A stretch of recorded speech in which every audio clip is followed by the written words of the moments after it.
Buenas tardes, jóvenes. Buenas tardes, dicen.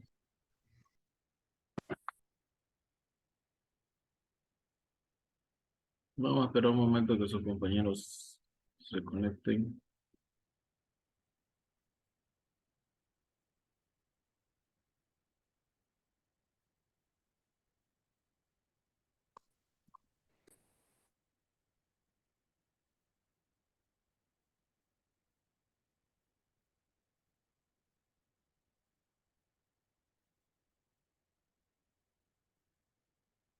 ¿Qué tal su fin de semana?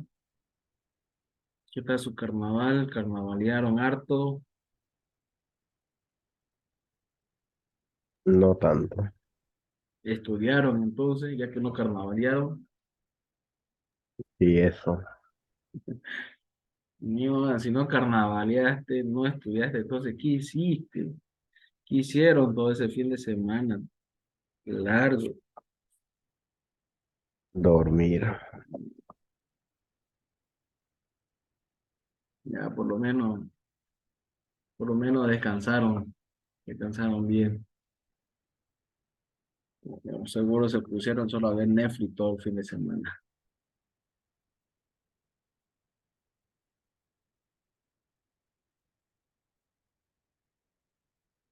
Este, Prepárense para su examen, estudien. El, Tengo entendido que va a ser el día jueves y viernes van a tomar el segundo parcial. Eh, hasta el día, hasta el día sábado va a ser nuestro último día de avance, ¿no? Nuestro último día que avancemos con nuestros temas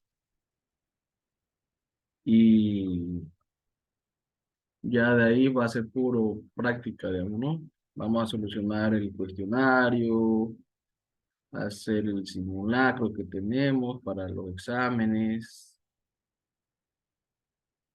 Si hay alguna duda en algún tema en específico, vamos a solucionar eso. Lo que se quiere es que ustedes estén lo mejor capacitados para su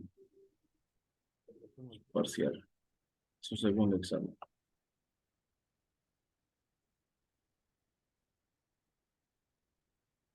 Mecánica de fluidos. Si vamos a ver nuestro tema de número 9, tema de mecánica de fluidos o también hidráulica.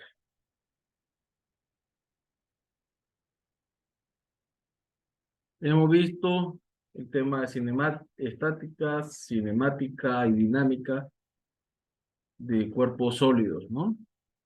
Entonces, todo eso era, dijimos, la física mecánica, el estudio de la mecánica de los sólidos. Ahora vamos a estudiar la mecánica de los fluidos.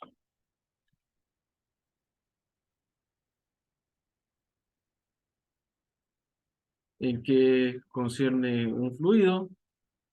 Un fluido no es nada más que un cuerpo continuo. Dijimos que un sólido es un cuerpo continuo. ¿Por qué?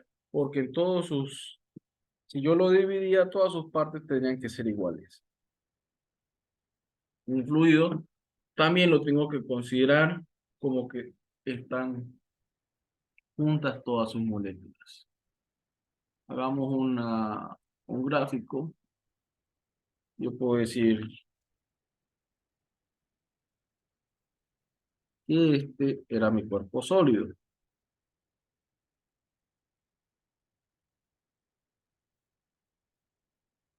¿no? Está lleno de partículas, lleno de moléculas.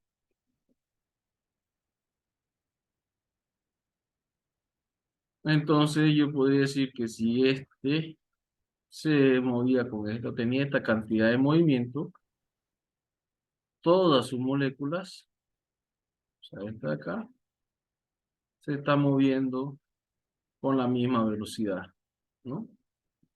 Ahora, ¿qué es lo que sucede con líquido. Yo tengo un líquido, el cual tiene sus moléculas. Sus moléculas están más sueltas, no están tan apretadas. Pero este va a estar en un recipiente. Si yo tengo otro recipiente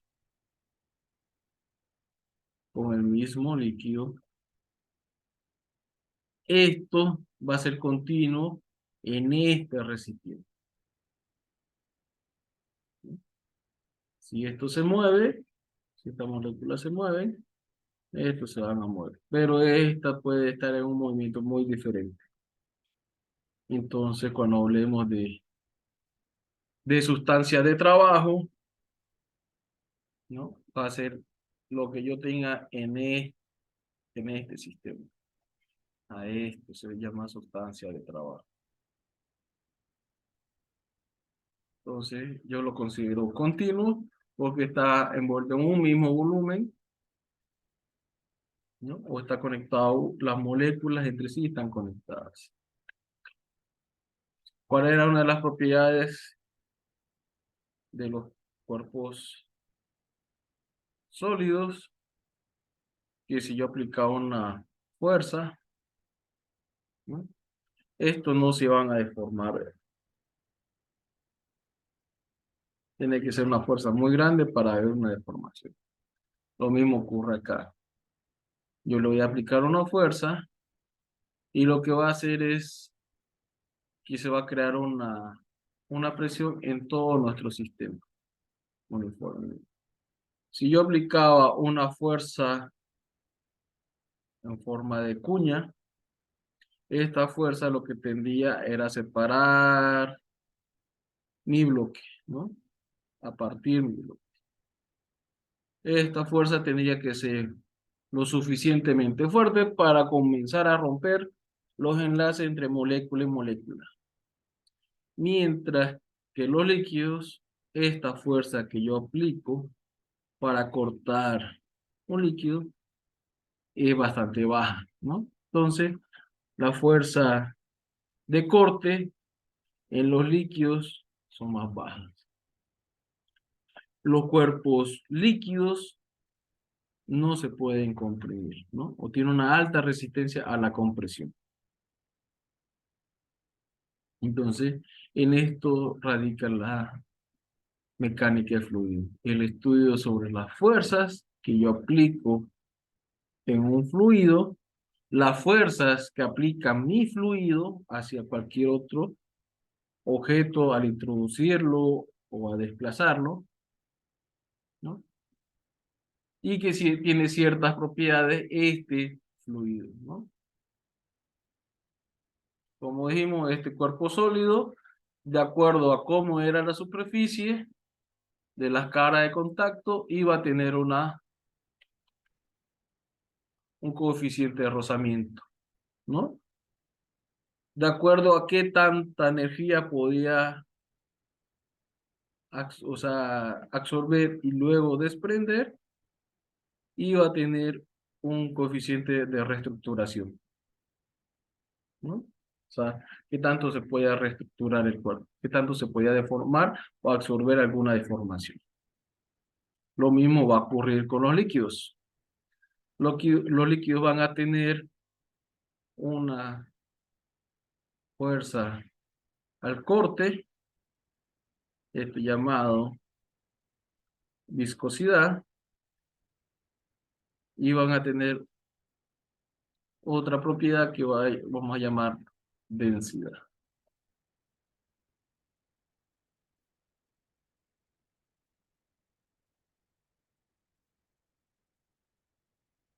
Entonces, viendo todo lo que vamos a estudiar en la mecánica de fluidos, podemos ver que hay dos grandes ramas: la estática y la dinámica, como vimos en estática de sólidos y dinámica de sólidos.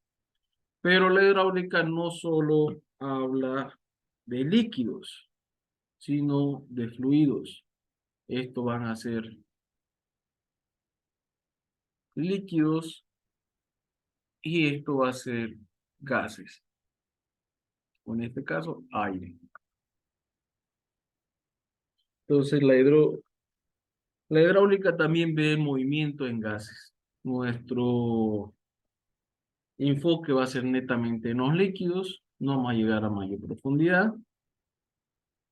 Y nuestro enfoque va a ser más que todo conceptual, ¿no? Para no saturarlo mucho para su examen. Entonces va a haber una estática de fluidos y una dinámica de fluidos. ¿Qué dijimos? ¿Qué pasaba en la estática? Que las sumatorias de las fuerzas nos daban igual a cero. Y en la dinámica, que las sumatorias de las fuerzas nos daban igual a la masa del sistema por la aceleración del sistema, ¿no? En este caso va a ser la masa del líquido por la aceleración de todo el sistema hidráulico. Teniendo en cuenta esto para el tema de la estática, ¿no? La estática de fluidos. Yo voy a empezar con los principios de Pascal, que nos dice que la fuerza que yo aplico sobre una determinada área me va a proporcionar una presión uniforme, ¿no? Yo tengo a este fluido, a este cilindro le coloco una tapa.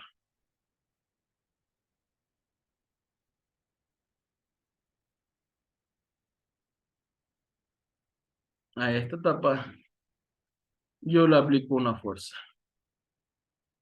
Esta área de acá, el área, va a ser lo mismo que la superficie, digamos, ¿no?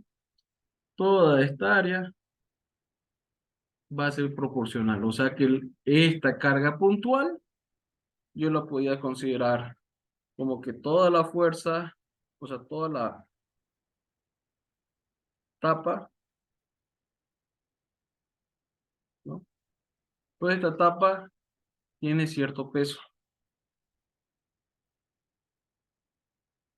Y elevar la masa por la gravedad. La masa de esta tapa por la gravedad me genera cierta fuerza. O si en este caso yo tengo un cubo acá, tengo otro cubo acá, otra pesa, ¿no? Estos se reparten uniformemente en toda el área de contacto, en toda la superficie.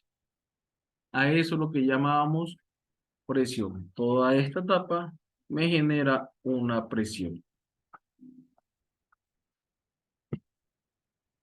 Si yo coloco una tapa a un cilindro, dentro de ese cilindro, el líquido va a estar contenido con la misma presión en todas las direcciones, en cualquier punto, ¿no? Este líquido va a tener una presión en este punto que va a estar ejercida por esta fuerza. Eso es lo que es los principios de la hidroestática, que era la fuerza aplicada sobre una superficie. Es una fuerza puntual porque se dispersa uniformemente en toda la superficie del cilindro.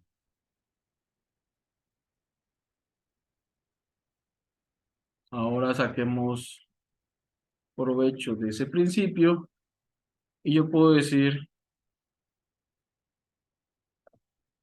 que en este punto A,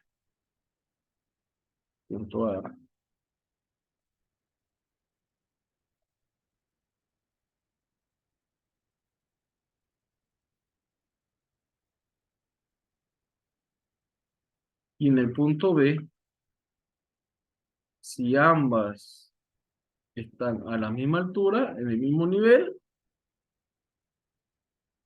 la presión de A va a ser igual a la presión de B. ¿Y qué va a ocurrir? Que la presión en A va a ser la fuerza 1 sobre la superficie 1, ¿no? Este este pistón, este émbolo, me está generando una presión en este punto. Y va a ser aquí a la fuerza 2 sobre la área 2. Este otro émbolo me genera una presión en este punto proporcional o inversamente proporcional a la superficie y proporcional al área, ¿no? A la fuerza.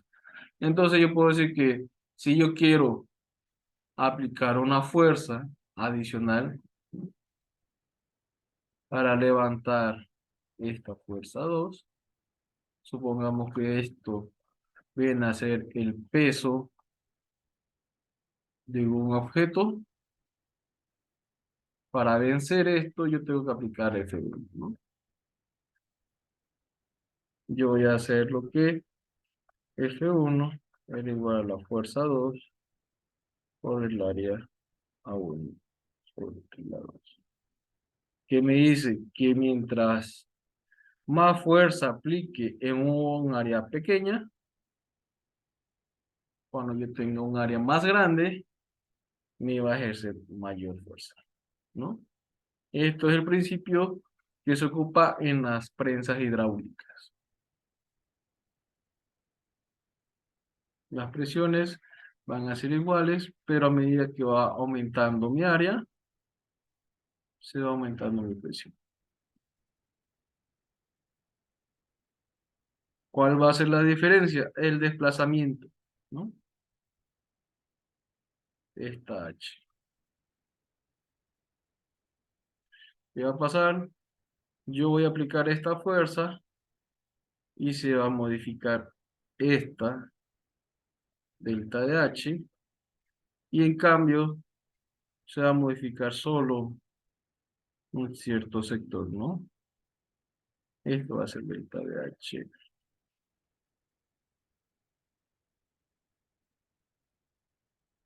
Ya que el volumen de esto va a ser la superficie 1 por H, el volumen 2 va a ser la superficie 2 por H. Entonces, si yo aplico una presión, va a haber un cambio de altura y va a ser proporcional. Esto, ¿qué tanto va a cambiar? Va a depender del tamaño de mis áreas, ¿no? Con esto es lo que se juegan en aplicaciones de prensas hidráulicas, en lo que vemos como una aplicación del principio de Pascal. ¿Está claro hasta aquí, jóvenes? ¿Me están siguiendo bien? ¿Le entendieron cuándo van a aplicar esto? ¿Cómo lo podrían aplicar? Sí.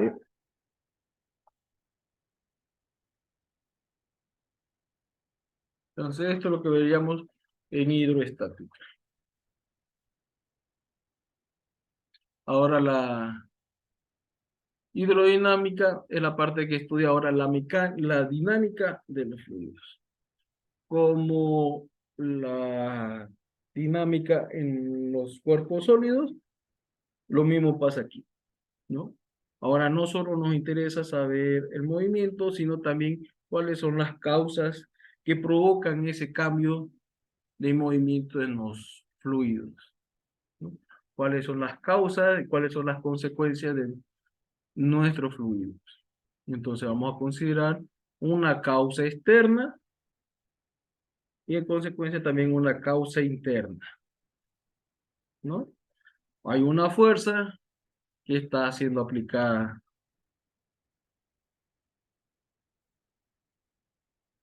Yo tengo mi fluido, va a haber una causa externa, la fuerza que se está aplicando sobre el fluido, y la causa interna va a ser la fuerza que está influyendo mi fluido, ¿no? Mi fluido va a ejercer una fuerza.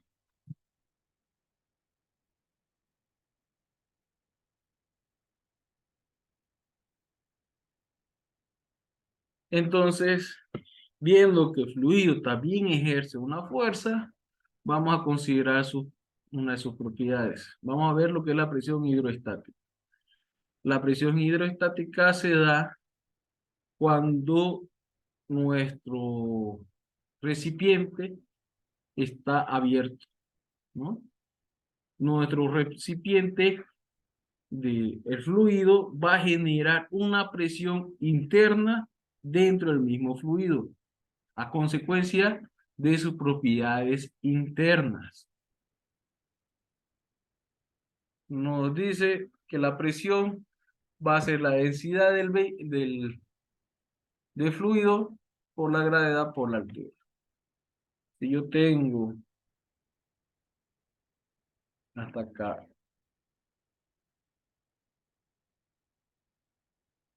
esta cantidad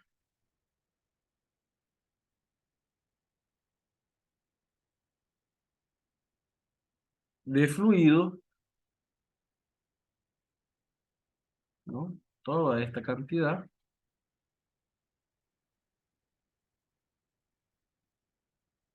me va a generar una presión que va a ser proporcional a la densidad por la gravedad por la altura que tenga, ¿no? Este es H. ¿Por qué? Porque esto va a ser una superficie, ¿no? Esto va a ser H. Esa es la presión que yo tengo en mi fluido. ¿Qué ocurre en este otro punto?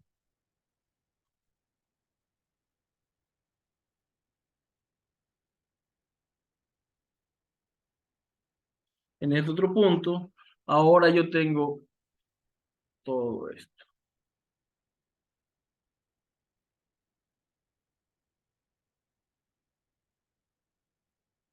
¿Qué me significa? Mayor altura, H. Esto es H. A, y este era mi B. Entonces voy a tener mayor altura. Y esto es lo que me va a ejercer. La presión va a ser la densidad del mismo fluido por la gravedad ahora por la altura en A. ¿Qué pasa? Esto, dijimos que la presión era fuerza sobre superficie, ¿no? Esta fuerza que va a representar masa por la aceleración. O sea, la cantidad de masa de agua, acá al ser mayor, voy a tener una mayor presión. Esto yo lo puedo representar, dejémoslo así, que yo a mayor profundidad que tenga, mayor va a ser la presión que voy a sentir, ¿no? En este otro punto ya va a ser mayor.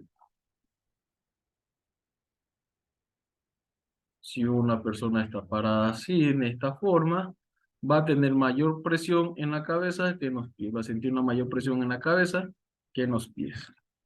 Esto es por consecuencia ya del mismo fluido, no de una causa externa. Esta es la causa interna, la causa por la sustancia de trabajo.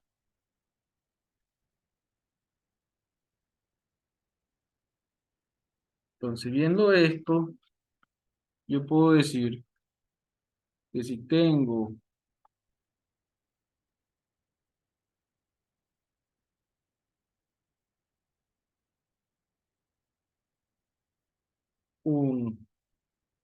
una sustancia, un tubo abierto, el fluido va a tender a nivelarse, ¿no? Va a tender a nivelarse, siempre conservar su mismo nivel.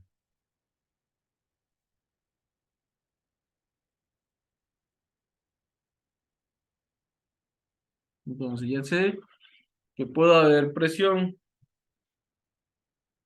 de forma externa cuando se aplica una fuerza sobre el recipiente cerrado, o puede haber presión por causas internas, las causas del fluido, que va por el cambio de nivel, cambio de altura dentro de la sustancia de trabajo.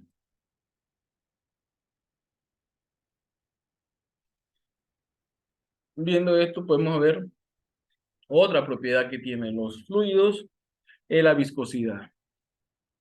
La viscosidad que viene a ser la resistencia que tienen los fluidos al corte, ¿no? ¿Se acuerdan que hicimos el gráfico de nuestro cuerpo sólido?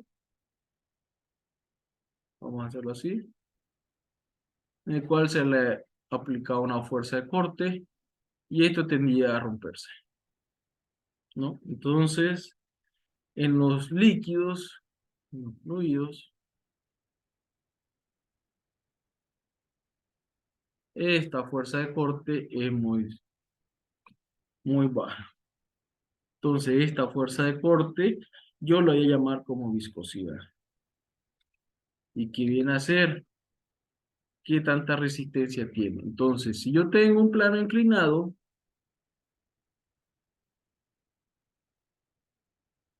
y yo tengo una gota, esta gota va a tender a escurrirse, ¿no? Sobre su plano inclinado. Esto tiende a moverse en esta dirección.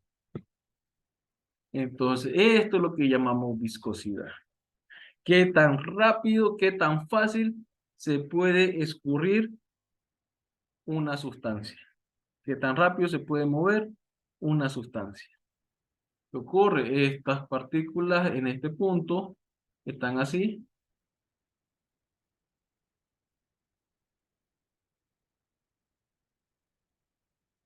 ¿no? Dijimos que si esto era un cuerpo sólido, iba a haber una rugosidad en el suelo, ¿no? Esta rugosidad que hace que estas partículas se agarren al suelo. Ahora, como estamos hablando de un líquido, este líquido se va a deformar y lo que va a pasar es que su fuerza de corte, la fuerza de corte es la que va a entrar en este punto, entre placas, entre láminas, entonces va a ser así, ¿no? Y ahora este se desplaza acá y este se desplaza así. Entonces, un cuerpo muy viscoso va a tender a desplazarse menos. Un cuerpo con una viscosidad muy baja va a tender a desplazarse muy rápido. Un cuerpo muy viscoso se va a tender a sujetarse más en superficies rugosas, ¿no? Mientras más rugosa sea la superficie, los cuerpos viscosos se van a tender a deslizar más lentamente. Y si es liso, pues más fácil su movimiento, su desplazamiento. Eso es lo que vendría a ser viscosidad. ¿Qué ocurre con la viscosidad, con los fluidos dentro de una tubería? Como dijimos, las moléculas de mi fluido están así, de esta forma,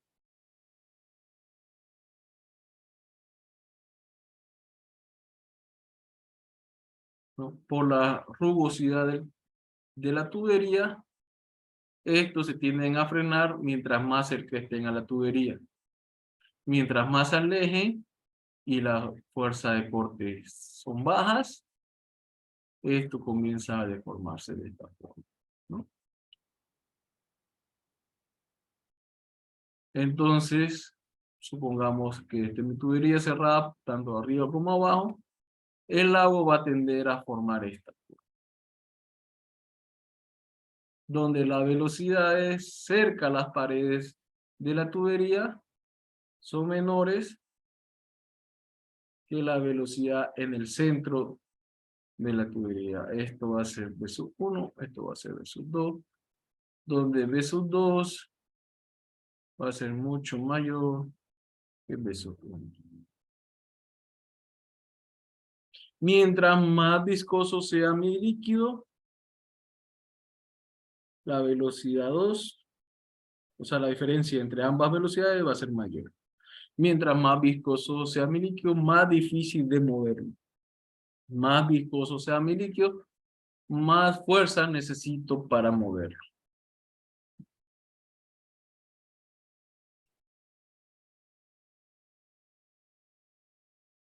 Otra propiedad que tenemos de los líquidos, que vamos a operar con los líquidos, va a ser la densidad.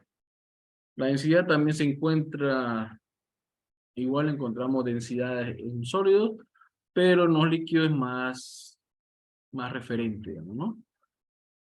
Tiene más relevancia la densidad en los líquidos, ya que me representan la cantidad de materia que yo tengo confinada en un cierto volumen. Si yo veo la densidad en sólidos, yo tengo cuerpo sólido, vamos a hacerlo así, pero vamos a cambiar de color. Yo tengo cuerpo sólido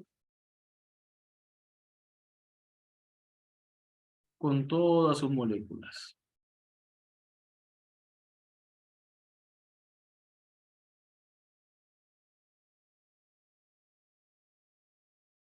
Entonces este cuerpo sólido va a tener una cierta masa confinada a este volumen, ¿no? Al volumen que tengo de mi cuerpo sólido. Toda esa masa está confinada en ese espacio. ¿Qué ocurre si yo a mi cuerpo sólido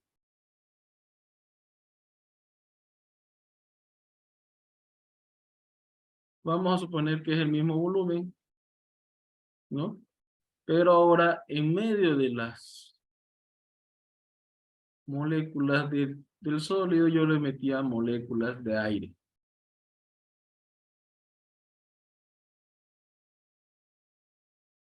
Dijimos que iban a hacer el mismo volumen. ¿Qué va a pasar? Para poner estas moléculas de aire, tengo que sacar moléculas de sólido. Entonces, su masa va a disminuir. Entonces, ¿qué ocurre? La densidad va a disminuir, va a decaer. ¿Qué pasa con los líquidos? Lo mismo. Tengo una cantidad de líquido, una cantidad en masa de líquido, masa de una sustancia, y todo eso está confinada en un cierto volumen, el volumen de esa sustancia. Eso viene a ser la densidad, la cantidad de masa que yo puedo confinar en un cierto volumen. Mientras mayor masa confine en un cierto volumen, mayor va a ser mi densidad.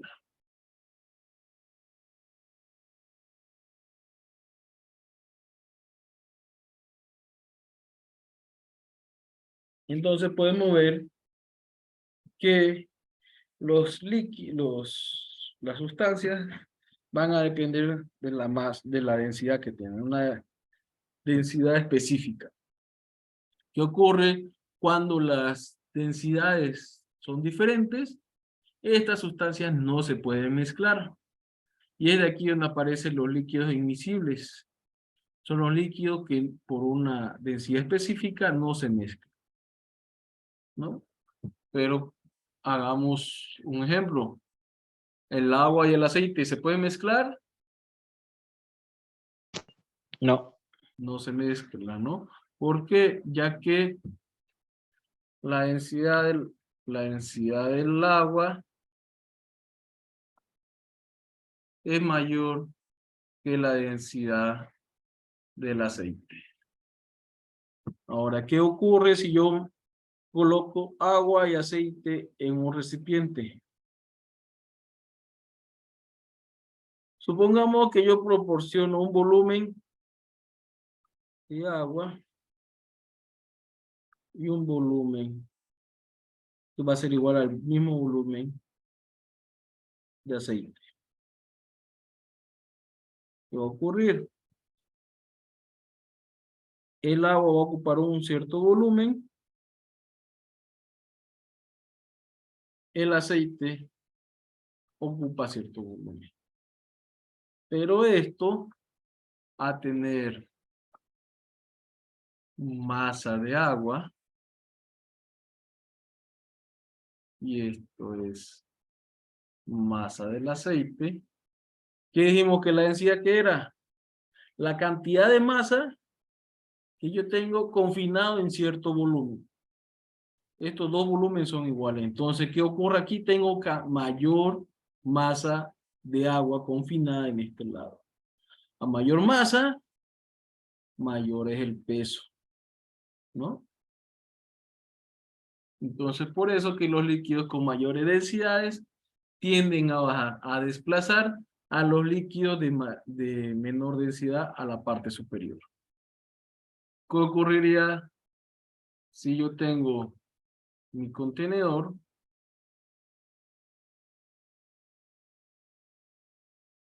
y yo digo ahora que mi masa de aceite, ¿no? Va a ser esta, donde la masa del aceite va a ser igual a 3 veces la masa del agua.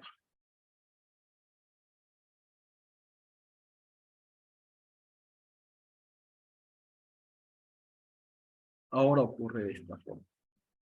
Tengo mi masa del agua, ¿no? pH2.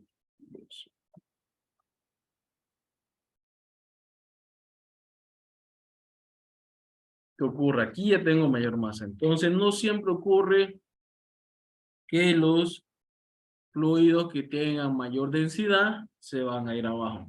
Se van a ir abajo siempre y cuando los volúmenes de esas sustancias sean iguales. Pero si yo tengo mayor masa de una sustancia, la que tenga mayor masa se va a ir abajo. Si pasa esto, me significa que la densidad relativa del aceite, ¿no? Esto va a ser 1/3, perdón, más o menos 1/3 de la densidad del agua.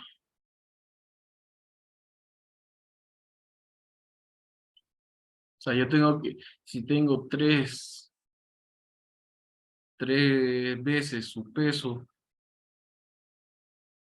de aceite, el aceite va a ir abajo. Ya si es solamente 2, el agua sigue siendo más pesada por tener una mayor densidad, entonces el agua va a desplazar al aceite. Entonces así pueden comparar cuando una sustancia es mayor, es más densa que la otra. Ustedes agarran cierto volumen, ese volumen de esa sustancia lo pesan y lo igualan, ¿no? Lo colocan ambos volúmenes en un recipiente. Si el volumen de la sustancia 1 desplaza y lo lleva hacia arriba de la sustancia 2, la sustancia 1 es más densa que la sustancia 2. Así pueden hacer ustedes su comparación para ver las densidades diferentes en las sustancias. ¿Está claro aquí? ¿Vamos bien? ¿Me entendieron qué era densidad de líquido y cuál era la viscosidad? Sí. Ahora, si yo le pregunto, ¿qué es más espeso? ¿El jabón de cocina o el agua? Jabón. Ahora yo te digo, cuando yo te pregunté qué era más espeso, ¿estaba bien la terminología? No.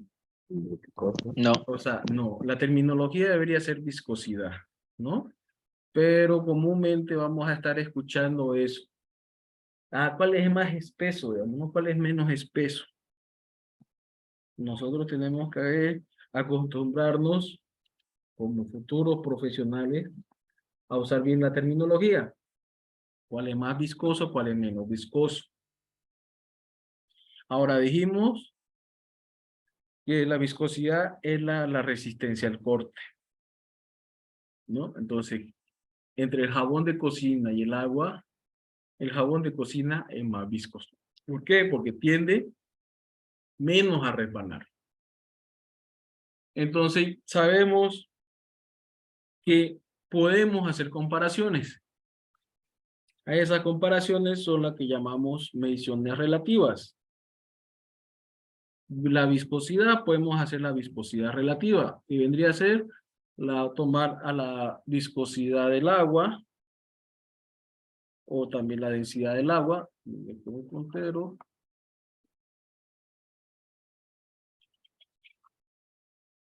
Viscosidad del agua, tomarlo como valor de 1, ¿no?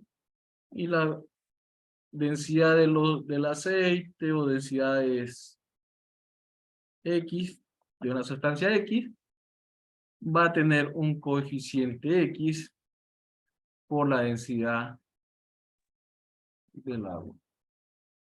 O la viscosidad de la sustancia X va a ser X por la viscosidad del agua, ¿no?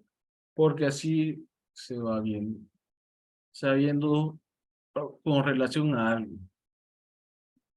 Cuando hablen en relativo, es porque están comparando con agua. La presión relativa va a ser la presión 1 dividido la presión 2 dividido la presión 1, ¿no? Vimos que otra cosa puede haber sido relativa, el coeficiente de reestructuración, ¿no? La velocidad de salida versus velocidad de entrada. A eso es lo que se llama relativa. Para que lo tomen en cuenta, si en algún caso le preguntan, ¿cuál es la viscosidad relativa? Es la viscosidad del agua, o sea, la viscosidad de mi sustancia en comparación con la viscosidad del agua. La densidad relativa es la densidad de mi sustancia en comparación a la del agua. Entonces ya tenemos claro que estas son las propiedades que tiene mi fluido. Ahora vamos a ver el tema de caudal. El caudal que viene a ser a mover cierto volumen. Yo tengo un volumen de un líquido en mi punto A y lo tengo que llevar a mi punto B. Si yo agarro un balde, esto va a ser un volumen que voy a desplazar en esta dirección y me va a llevar un cierto tiempo, ¿no? A esto se llama caudal. Desplazar un cierto volumen, cierto tiempo. Ahora, para ahorrarme trabajo, para ahorrarme esto, yo puedo conectar este caudal, el punto A con el punto B a través de una tubería. Y entonces el caudal que yo tengo dentro de mi tubería va a ser la velocidad que lleva mi fluido, que tan rápido se mueve, dentro de esta tubería, ¿no? Dentro de esta superficie. Esto es la superficie A.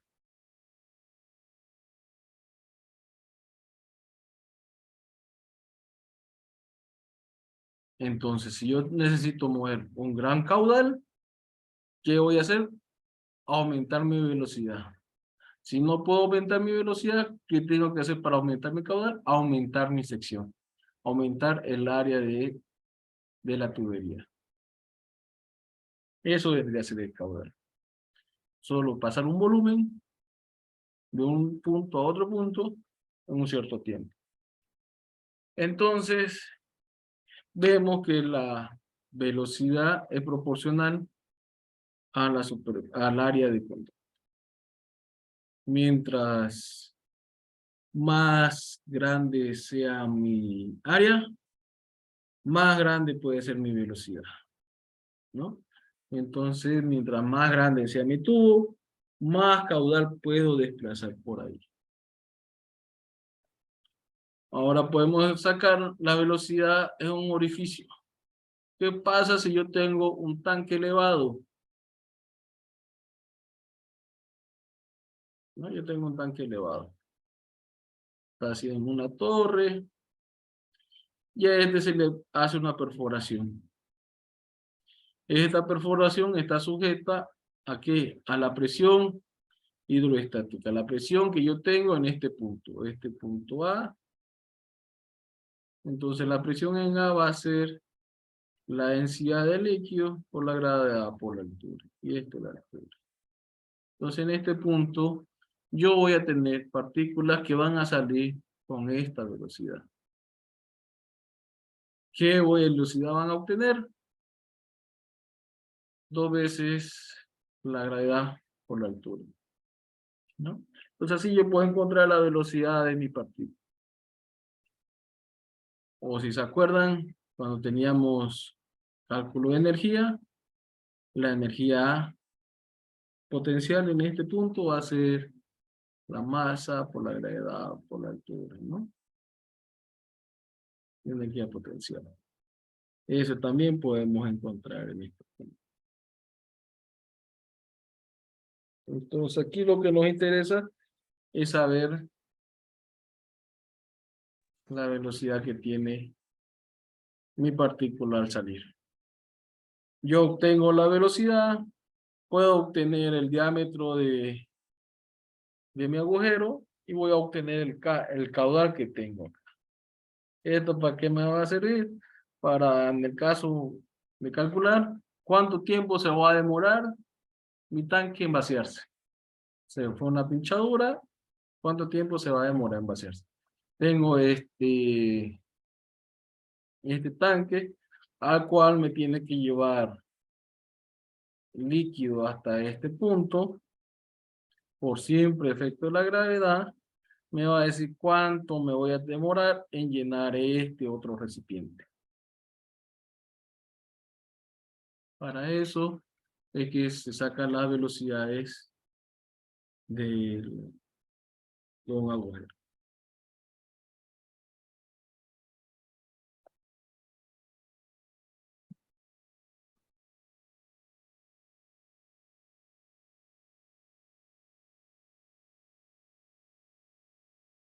Entonces, vámonos a la otra propiedad que tienen los líquidos, el peso específico. ¿Qué viene a ser el peso específico? El peso que tiene una sustancia en relación al volumen que está ocupando esa sustancia, ¿no?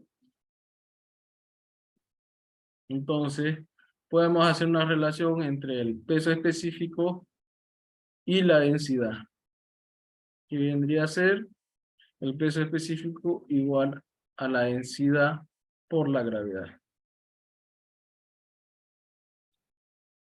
Aquí está de dónde salen las ecuaciones.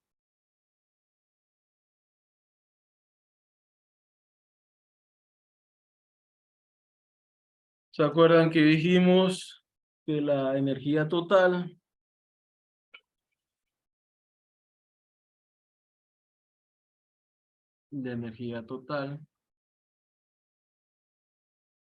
era una sumatoria de energía, donde había la energía mecánica más otras energías, ¿no? Energía mecánica, y vamos a encontrar energía cinética y energía potencial. En este caso, vamos a encontrar la energía cinética hidráulica y la energía potencial hidráulica. ¿Cuál sería esta?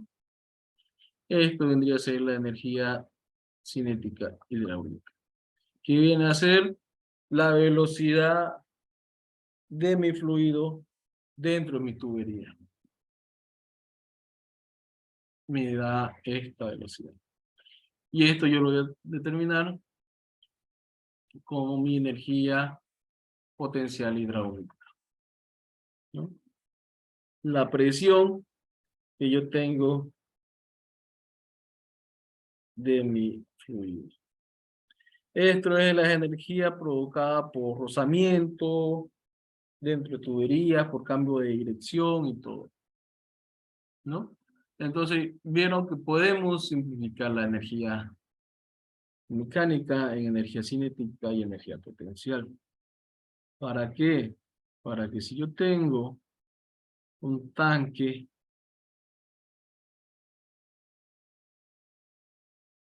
y tengo que conectar con esta casa, yo puedo encontrar una altura, digamos, ¿no? Un H. Un cambio de nivel. Ahí. Por simple gravedad, el agua puede llegar hasta este lugar. Ahora, ¿qué pasa? Aquí en cada codo yo voy a obtener pérdidas de energía y por la tubería, por el largo de la tubería, también tengo pérdidas de energía. Entonces yo adiciono una bomba.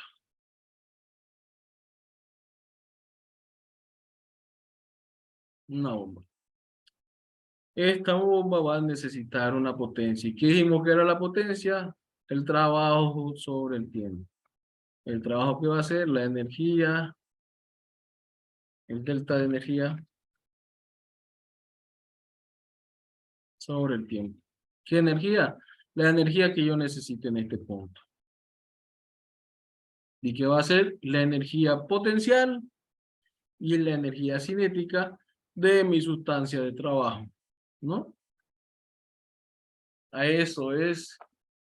eso es que se encuentra la energía mecánica de un fluido. Para poder calcular la energía mecánica que necesita mi bomba para adicionar. O, en caso contrario, si yo tengo una represa, vamos a borrar todo un poco. Si yo tengo un lago, y tengo aquí una represa, a cual le coloco una turbina, ¿no? Esto va a ser una turbina. Entonces, ¿cuánta energía yo le puedo sacar a esta represa? Va a depender de esto, ¿no? De esta altura. ¿Cuánta altura yo puedo acumular en mi represa? Va a sacar la energía que yo voy a obtener de mi turbina. La energía de la turbina, ¿no? Va a ir en función a la energía cinética más la energía potencial hidráulica, ¿no? Esto es. Mientras más altura, más energía puedo extraer. En el caso que no tenga la altura, yo tenga un río muy caudaloso, yo puedo hacer una represa o colocar, como han visto algunos videos, algún molino de agua, ¿no? Este molino de agua me hace girar esta rueda. El movimiento de esta rueda es un movimiento mecánico, una energía mecánica que después lo voy a poder transformar en energía eléctrica. Entonces, para eso es estas ecuaciones de energía hidráulica. Como digo, nosotros vamos a ver solo la parte conceptual, no vamos a hacer ningún ejercicio de esto porque son más complejos.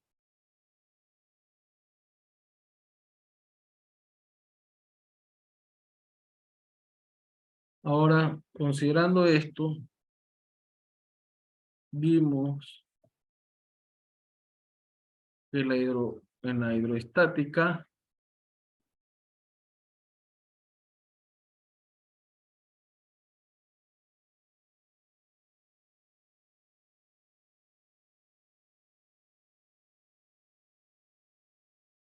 y va a haber una fuerza aplicada, ¿no? ¿Qué ocurre si mi recipiente es abierto? ¿No? Si mi recipiente es abierto, esto va a desplazar a todo lo que tenga acá. Entonces, la fuerza que está acá arriba se van a nivelar o se van a anular, quedando esto a las mismas alturas. Cuando un tubo es abierto, las presiones en este punto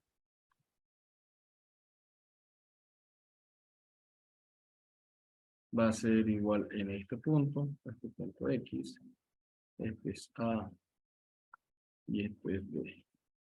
La presión en X van a ser igual a la presión en A más igual a la presión en B. Cuando una tubería es abierta, el nivel se estabiliza y las presiones son iguales. ¿Por qué se estabilizan? Porque aquí existe una presión. ¿Qué presión? ¿Alguien sabe qué presión hay acá? Cuando esto está abierto, la presión atmosférica.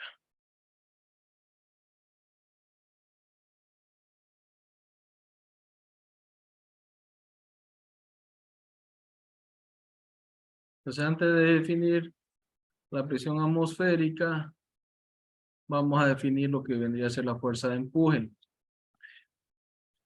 La fuerza de empuje, dijimos que a toda acción, principio de la tercera ley de Newton, nos dice que a toda acción existe una reacción de igual magnitud, pero de sentido contrario, ¿no? Entonces, un cuerpo va a ejercer una fuerza que va a ser proporcional al peso específico por el volumen, ¿no? Al peso específico, ¿cuál era el peso específico? El peso sobre el volumen que desplaza, ¿no? Si yo reemplazo aquí, yo puedo decir que volumen con volumen se va, la fuerza de un sólido va a ser igual al peso que tiene este sólido. Pero ahora, ¿qué ocurre? El agua que yo tengo alrededor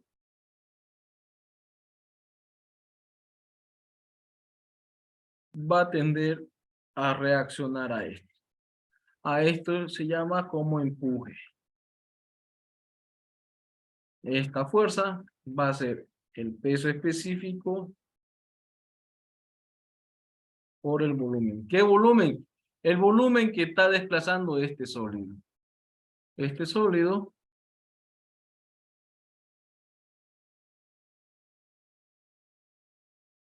al ingresar acá, al dentro del agua, lo que hace es aumentar su altura, ¿no? Creando un cambio de altura y desplazando todo un volumen. ¿Qué volumen va a desplazar? Este volumen que se sumerge. Eso es el volumen sumergido. Entonces, mi empuje va a ser, en este caso, la densidad del agua por la gravedad, por el volumen sumergido. Entonces, cada sustancia, de acuerdo a su densidad, qué tan compactado esté, qué tanta materia en un cierto volumen se encuentra, va a poder desplazar con relación al agua, ¿no? Esto es lo que se llama como empuje.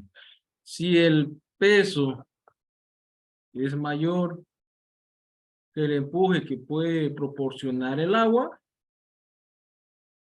el cuerpo sólido se hunde, ¿no? Si el empuje que puede proporcionar el agua es mayor, lo que hace es que flote.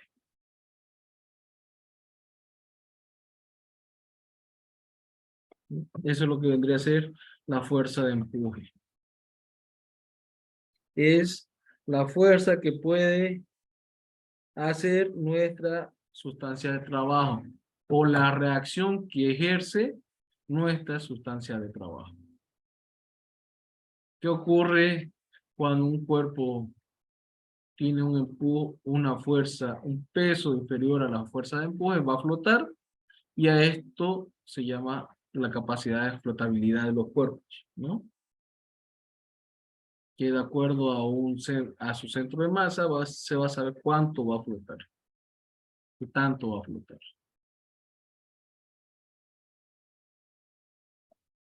Y como último punto, en hidráulica vamos a ver lo que es la atmósfera. Lo importante de esto es lo que les decía, la presión atmosférica. La atmósfera no es nada más que una masa de aire que rodea la Tierra. Esta masa de aire, el 75% se encuentra en los primeros 10 kilómetros, ¿no? Si yo hago una gráfica, y esto lo separo, hago una columna, de esta forma. Uy, me salió chueco.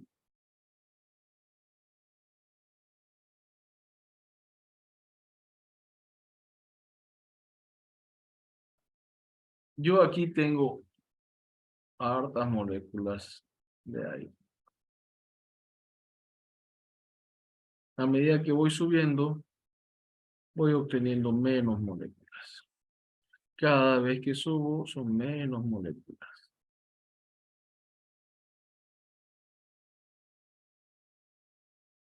¿No?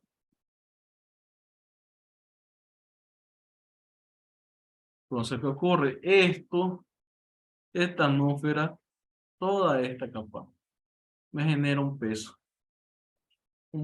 del aire. A medida que esté más abajo, el peso va a ser mayor. ¿Por qué? Porque toda la columna es uniforme. Entonces, a consecuencia de esto, se tomó que la presión atmosférica iba a ser uniforme cuando esté todo al mismo nivel. Y como sabemos, la Tierra es semiesférica, pero es rugosa, ¿no? Tiene desniveles. Tiene algunas zonas montañosas y todo. Pero ¿dónde los niveles son igual? ¿Dónde obtenemos niveles iguales? En los océanos, ¿no? Los océanos alrededor de la Tierra siempre van a tener el mismo nivel. Puede haber montañas subterráneas, o sea, huecos subterráneos, como pueden haber lugares más altos. Pero el nivel del agua en todo el océano siempre es el mismo. Entonces es de ahí que sale la premisa para la presión atmosférica. Que viene a ser la presión atmosférica, que a nivel del mar yo voy a considerar que todo este peso del aire, todo el peso del aire, me está generando una atmósfera. Me genera una atmósfera.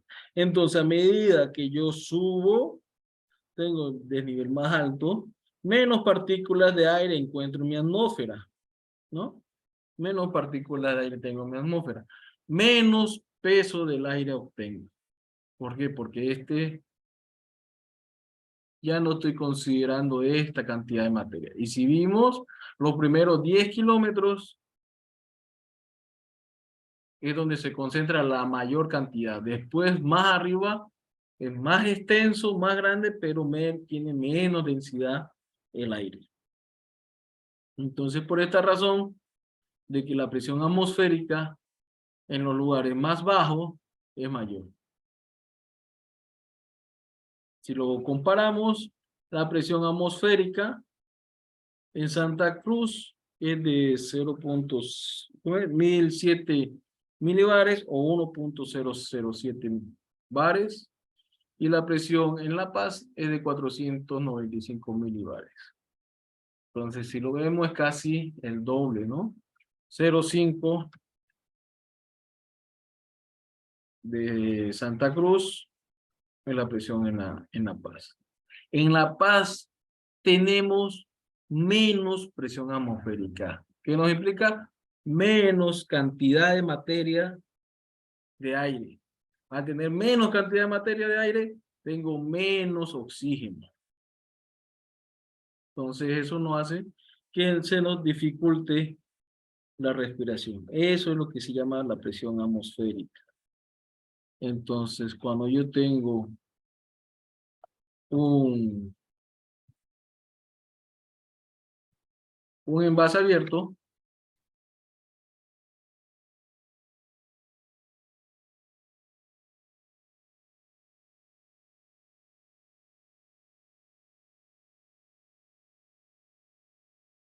en este punto yo tengo que considerar una presión atmosférica, ¿no? Tengo mi partícula A, entonces yo voy a tener esta H, donde la presión en A va a ser la presión atmosférica más la presión por el fluido. La presión atmosférica más Rho por G por H.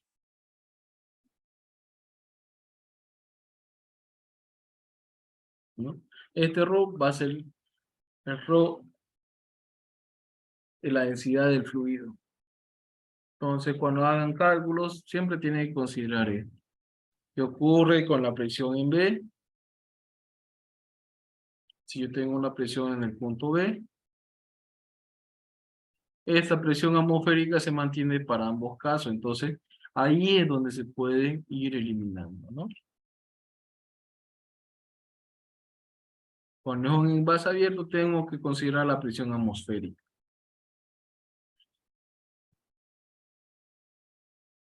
Y eso sería todo lo que vendríamos a ver en el tema de hidráulica.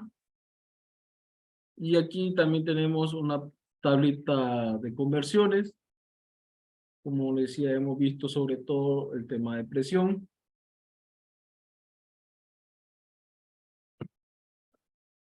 Si no hay nada más, estamos bien. ¿Alguna pregunta, alguna duda, algún concepto que le hagas falta?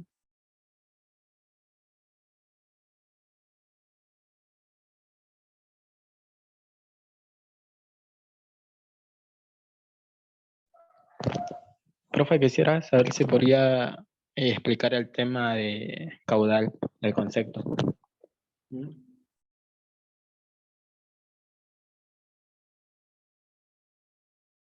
Como decía, lo que va a pasar, yo tengo un recipiente. Este recipiente sí tiene un cierto volumen, ¿no? Un volumen. Tengo que enviar este volumen a este otro contenedor. Dijimos que como son abiertos, las presiones son iguales, o sea, la presión atmosférica es igual. Aquí yo voy a tener una diferencia de altura. Esa diferencia de altura va a hacer que mi fluido vaya hacia este sentido, ¿no? Hacia esa dirección. Ahora, ¿qué ocurre? Yo tengo este volumen y tengo este otro volumen. Tengo que llevar esta sustancia a este otro lado. Dijimos que el caudal U, va a ser el volumen que yo llevo, en una cierta cantidad de tiempo. O, si yo lo estoy llevando dentro de una tubería, va a ser la velocidad de la sustancia de trabajo, o sea, la sustancia, el agua, lo que viene a ser, por la superficie de la tubería. Mientras más grande sea mi tubería, ¿cuál va a ser la superficie de mi tubería? El área de un círculo, pi por d al cuadrado sobre 4, ¿no? Esta es la superficie.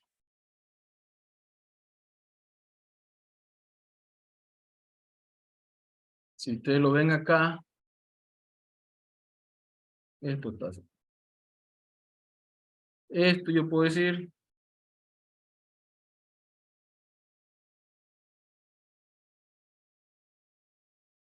¿qué pasa si yo tengo un delta de L, digamos, ¿no? Esto vamos a decir L. El volumen va a ser la superficie y por D al cuadrado sobre 4 por esta L, por L, ¿no? Esto va a ser mi volumen. Si este volumen, yo lo simplifico.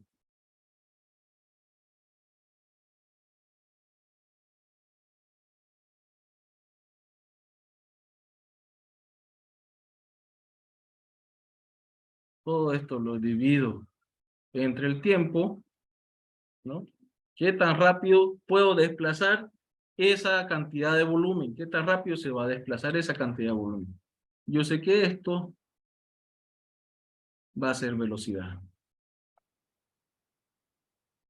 Entonces el caudal va a ser pi por d al cuadrado sobre 4 por d. Velocidad en la tubería. Velocidad de circulación. Es de ahí que sale el caudal. ¿Qué tan rápido? Si yo separo, hago una lámina, un volumen muy pequeño de líquido, ¿qué tan rápido puedo llevar ese líquido a través de mi tubería? O como le dije en el caso anterior, si yo tengo un balde de 20 litros, y tengo que llevar a otro balde igual de 20 litros, pero yo lo voy a llevar de un punto a otro con vasitos o o con una botella de 1 litro. ¿Qué tan rápido puedo llevar ese litro de este punto a este punto? Me va a dar el caudal, ¿no? Si yo llevo 1 litro y me demoro 1 minuto, voy a tener un caudal de 1 litro por minuto, ¿no? Si tengo que llevar los 20 litros de mi balde al otro lado, me voy a tardar 20 minutos en llevar los 20 litros de un punto A al punto B. Lo mismo ocurre en las tuberías. Si yo tengo el diámetro de mi tubería y tengo la velocidad que está yendo mi fluido, puedo encontrar el caudal. Si tengo el caudal, puedo encontrar el volumen que quiero mover, ¿no? Yo les puedo decir, tengo un recipiente de volumen X, quiero llevar la mitad de ese volumen a este otro punto en tanto tiempo, es solo despejar. Pero es de aquí donde salen los conceptos de el caudal dentro de una tubería. Es solo el cambio de caudal en el cambio de volumen con respecto al tiempo, ¿no? ¿Qué tan rápido puedo llevar el volumen de un punto a otro? ¿Está claro? ¿Ahora sí le entendieron? Sí, ya lo entendí. Muchas gracias. Ahora, ¿cuál es la ventaja de que vos tenés dentro de las tuberías?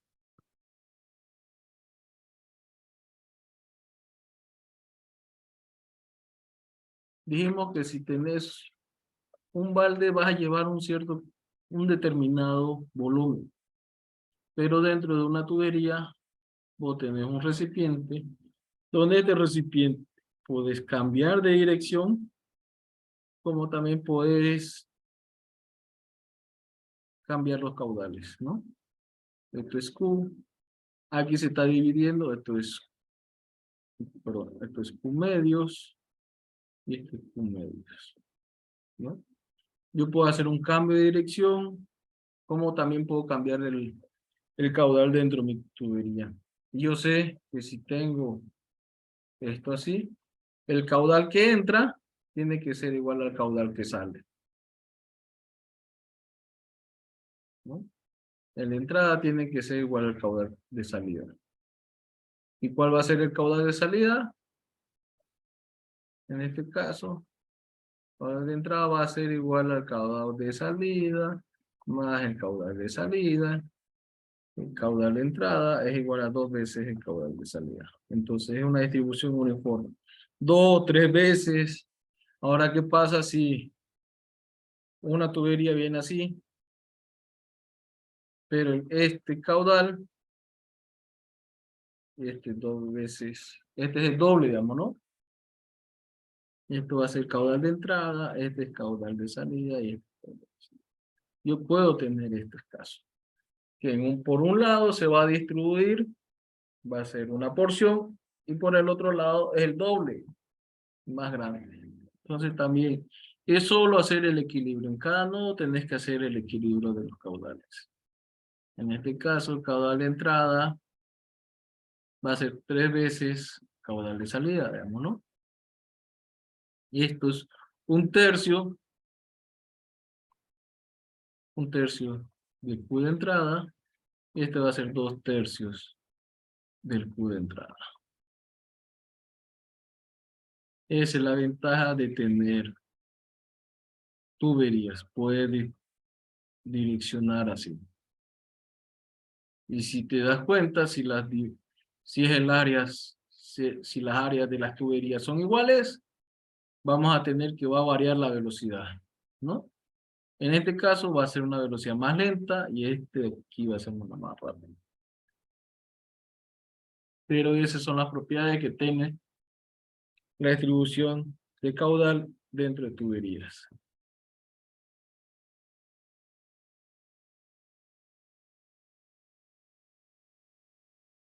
¿Alguna otra duda? ¿Está claro lo que es caudal? ¿Está claro lo que es densidad? ¿Lo que es viscosidad?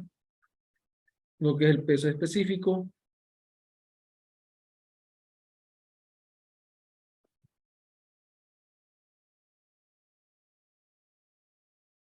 ¿Está claro?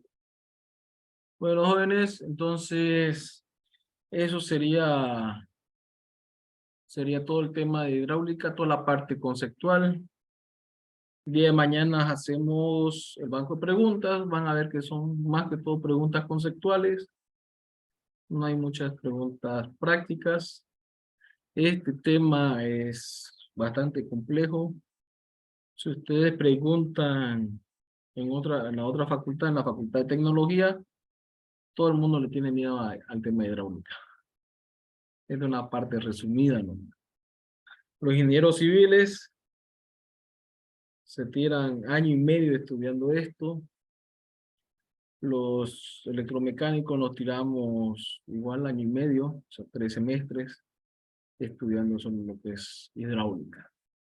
Entonces, resumirlo para ustedes en una clase, en 3 clases, hasta por lo menos un mes, es demasiado corto lo que se le puede dar.